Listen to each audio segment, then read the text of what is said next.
భీమ్రావ్ రామ్జీ అంబేద్కర్ గారు, బాబాసాహెబ్ అంబేద్కర్ గారు జయంతి సంబంధించి చాలా మటుకు ప్రతి విగ్రహం దగ్గరికి వెళ్ళి ఆయనకి నివాళులు అర్పిస్తున్నాం.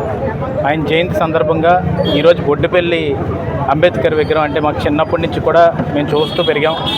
అలాంటి విగ్రహం దగ్గరికి నన్ను ఆహ్వానించిన ఇక్కడ అందరూ యువకులు అందరూ కూడా ఈరోజు ఆయన ఆదర్శంగా తీసుకుని నన్ను ఆహ్వానించారు.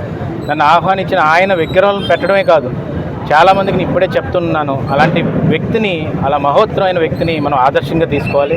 ఎందుకంటే ఆ రోజుల్లో 1920లోని ఒకే ఒక మాట యువకులందరికీ చెప్తుంది ఏంటంటే, అత్యంత ప్రెస్టీజియస్ యూనివర్సిటీస్ కొలంబియా యూనివర్సిటీ కానీ, London school of economics university కానీ లండన్లో, అలాంటి యూనివర్సిటీలకు వెళ్ళిన వ్యక్తి ఆయన.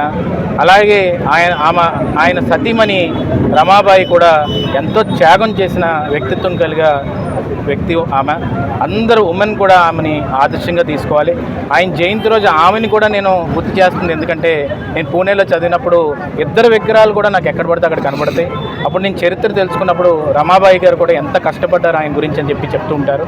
కాన్స్టిట్యూషన్ రాయడమే కాదు, దాంతోపాటు దేశంలోని ఎక్కడ కూడా నియంత్రణ భావం రాకూడదు. ప్రతి ఒక్కరికి రాజకీయ నాయకుల్లోని ఆ చర్నింగ్ షిఫ్ట్ అనేది జరగాలని చెప్పి, కులాలన్నీ కూడా ఉన్నత స్థాయిలో ఉండాలని చెప్పి ఆ రోజు చంద్రబాబు నాయుడు గారు ప్రతిభా భారతి గారిని కానీ, బాలయోగ్ గారిని కానీ స్పీకర్ స్థానంలో కూర్చోబెట్టారంటే ఆయన రాజ్యాంగం వల్ల సాధ్యమైంది.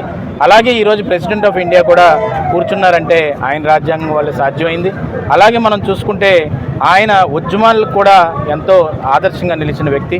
అలాంటి వ్యక్తిత్వం కలిగిన వ్యక్తి గురించి నేను ఈరోజు మాట్లాడదలుచుకుంది. ఎందుకంటే ఈరోజు ఆయనకి నివాళులుగా అర్పించడానికి నేను ఎలక్షన్ ముందు ఒక మాట ఇవ్వడం జరిగింది.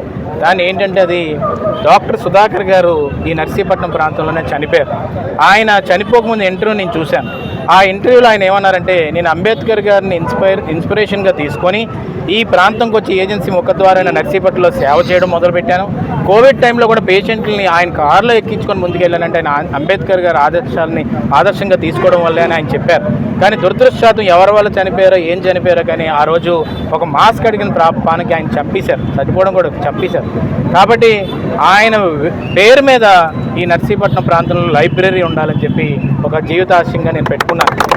ఆయన పేరు మీద లైబ్రరీ ఎందుకు పెట్టాలంటే అంబేద్కర్ గారి జీవిత చరిత్ర చదివినప్పుడు సుమారుగా 1000 పుస్తకాలు లండన్ నుంచి ఆయన షిప్లో వస్తున్నప్పుడు సముద్రం దాటికి, తుఫాన్ దాటికి ఎన్నో పుస్తకాలు కొట్టుపోతే ఆయన ఒక జీవితాశయంగా పెట్టుకొని ఆయన ఉన్న ఇంట్లోనే లైబ్రరీని స్థాపించి యూనివర్సిటీని స్థాపించారు.